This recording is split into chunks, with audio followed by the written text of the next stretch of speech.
Moi bo día, señorías, señoras e señores deputados. Eu quixera hoxe, co permiso da presidenta, que agardo que non me quite a palabra, pois empezar non falando desta lei de augas, senón dun libro, dunha historia real deste país. Non se asusten, señorías. Imos falar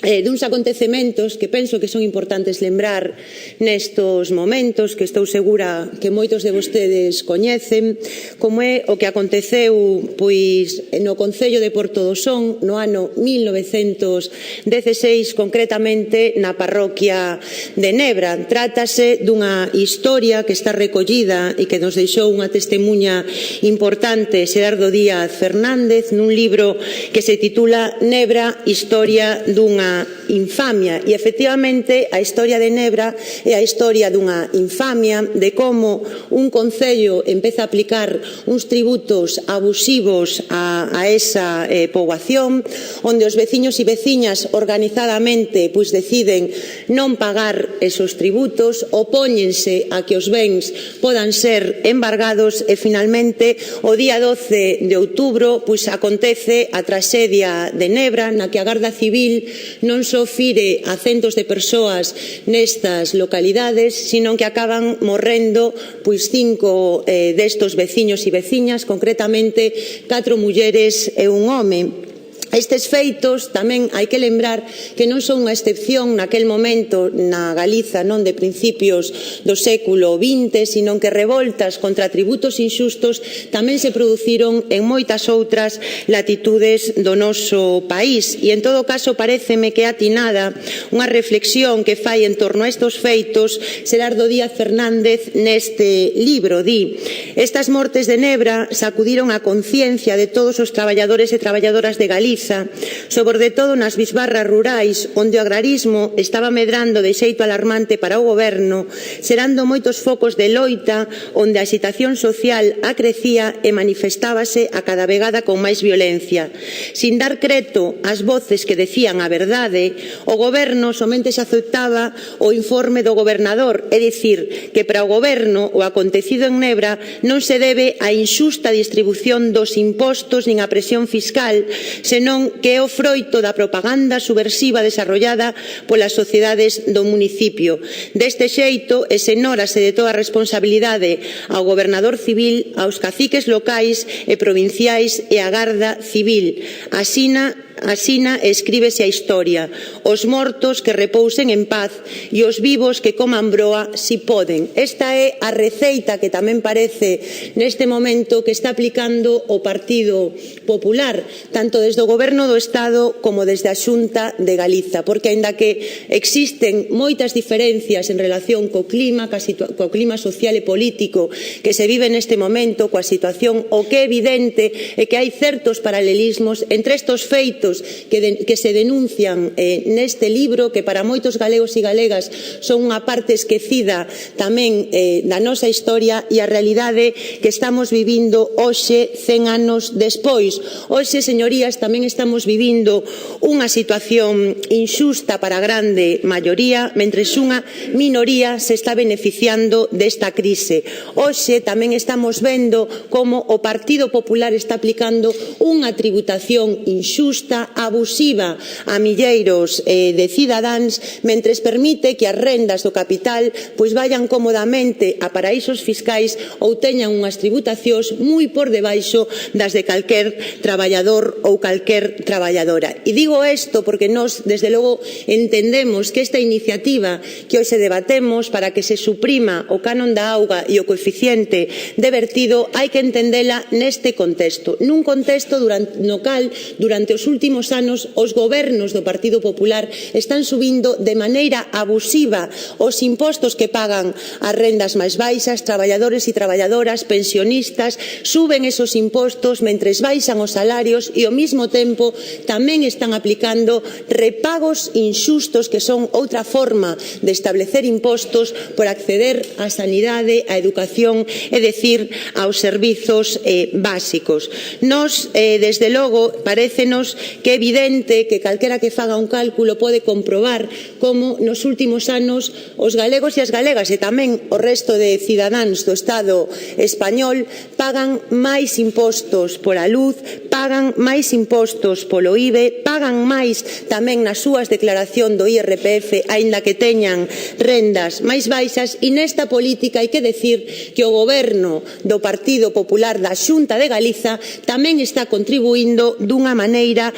clara. Aí temos os orzamentos deste ano que nada máis e nada menos que prevén que os galegos e galegas imos a sufrir un incremento do 34% da taxa que pagamos polo canon de Sogama ou unha suba abusiva dos impostos aos carburantes, máis repagos nos sistemas sanitarios e educativos e tamén un incremento do canon da auga. E hai que decir neste sentido que máis unha vez o goberno, na previsión de ingresos que fai en torno a este imposto, prevé un incremento da recadación de en torno ao 30%. Precisamente por eso, neste contexto de subas abusivas de impostos, máis unha vez traemos a debate a esta Cámara a necesidade de suprimir o canon da auga, de suprimir o coeficiente de vertido, porque entendemos que con esta fiscalidade se está cometendo un abuso e unha injustiza para os galegos e as galegas.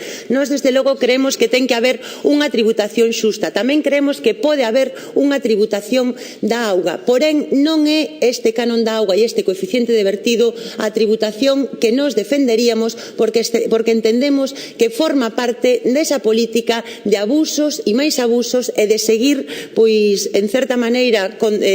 situando a todos os galegos e as galegas, pois, en ter que destinar unha parte moi importante dos seus recursos a pagar impostos, mentres vemos como están recortando dereitos e servizos públicos. Nós tamén creemos que unha vez que entrou en vigor o canon da auga, hoxe xa tamén temos máis elementos que demostran como todo o que nos dixemos en torno a esta fiscalidade se vai verificando. Desde a entrada do canon da auga, os galegos e as galegas pagan máis que antes polo recibo da auga. Hai situacións diferentes, depende de se aplica o canon, o coeficiente de vertido ou non, depende do consumo de cada unha das unidades familiares. O que é evidente é que o recibo subiu en unha media entre un 7 e un 20%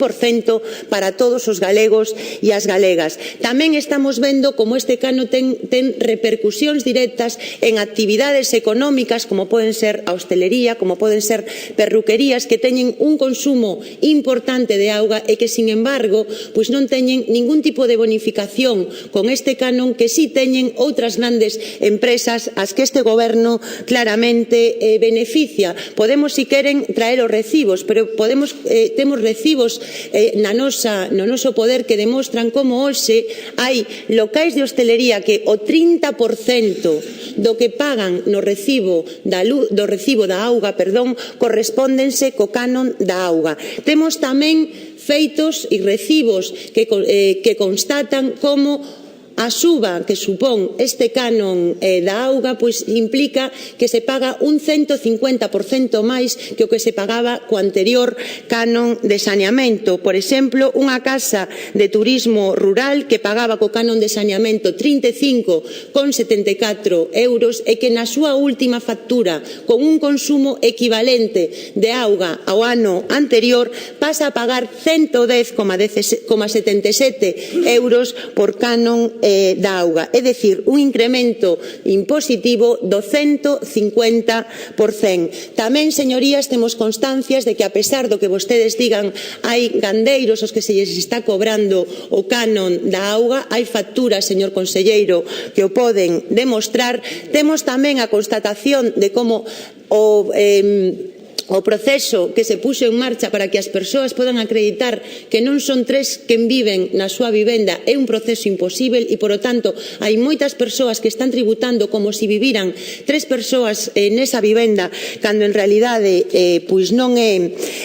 non é así e temos tamén que sinalar que seguimos tendo diferencias de fondo de tipo conceptual a respecto desta tributación. Nós xa o dixemos durante a tramitación da lei e parécenos importante reiteralo hoxe. O canon da auga e o coeficiente de vertedura son de dubidosa legalidade. Entendemos que se está facendo unha dobre imposición. Se analizan a lei comprobarán como tanto o canon como o coeficiente de vertedura teñen os mismos suxeitos pasivos, as mismas reglas para determinar a base impoñíbel, as mismas normas de aplicación e o mismo método para determinar a cuota tributaria. Pensen, señorías, que hai pouco que o Tribunal Europeo acaba de decir que o céntimo sanitario tal e como estaba regulado era ilegal porque supoñía unha doble imposición. Si se analizaran os tribunais realmente esta legislación, estaríamos vendo como podíamos estar tamén ante un caso claro de doble imposición e, por lo tanto,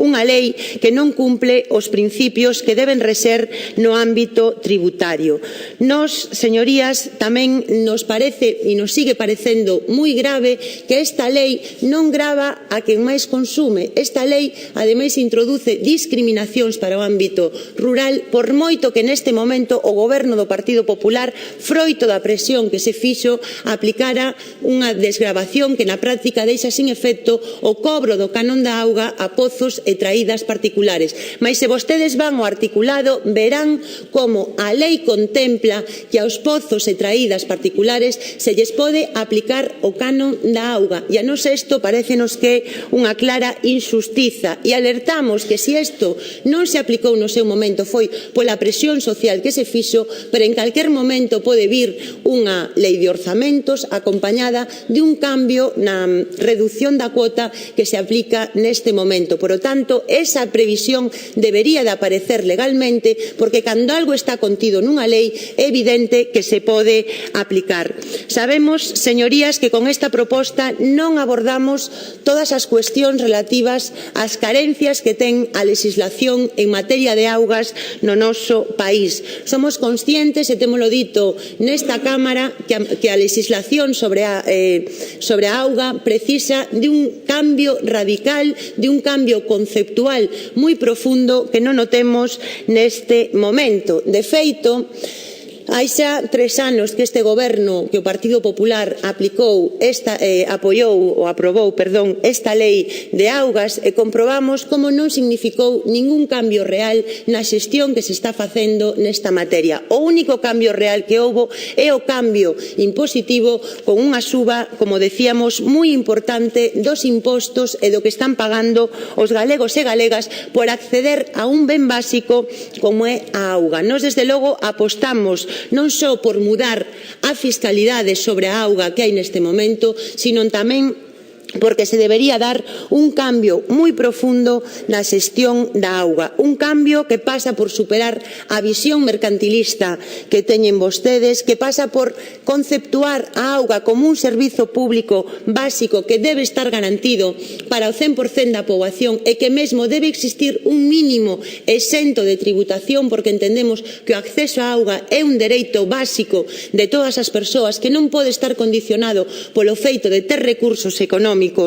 ou non, así como tamén que hai que atender a unha legislación moito máis ambiciosa que esta, que teña en conta todas as necesidades sociais e ambientais, que rescate os servizos de xestión da auga e, por lo tanto, se poña freo aos procesos de privatización iniciados nas últimas décadas, que se faga unha regulación ampla de todos os usos da auga, que establezamos obxectivos ambientais propios e específicos máis alá do que establecen as directivas marco, que iso é unha oportunidade que se perdeu no ano 2010, ou que se poñan en marcha medidas para reducir a contaminación e mellorar o estado ecolóxico da auga ou para un uso máis racional da mesma. En definitiva, hai un catálogo moi amplo de carencias nesta materia e o que nos parece injusto é que os galegos e as galegas, sin que realmente se lles mellore o servizo, pois teñan que pagar dunha maneira abusiva un canon da auga e un coeficiente de vertido que, como decimos, constitúe un paso máis